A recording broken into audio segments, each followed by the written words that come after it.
Okay na? Okay, ito i-try ulit natin yung iMix. Bali, same yung issue ng dalawang channel. May nakuha pa ako dito sa channel 2 na mga parts.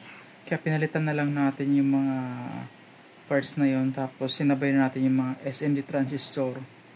Kasi nag-open yung resistor na mga 120K. So possible may problema sa transistor maliliit. Pinalitan natin. Ito pinalitan din natin to. Bali, kailangan na lang obserbahan kung lalabas pa. Sa ngayon, wala naman siya.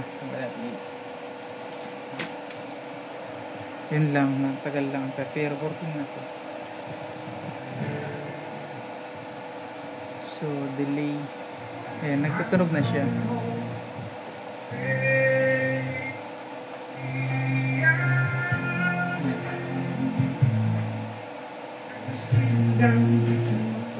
Siguro test kailangan natin pagpahingahin muna, baka may mga parts ditong problem. Pero na lahat ko na to, na-check ko na lahat, okay naman siya. Okay, try na lang natin. Okay.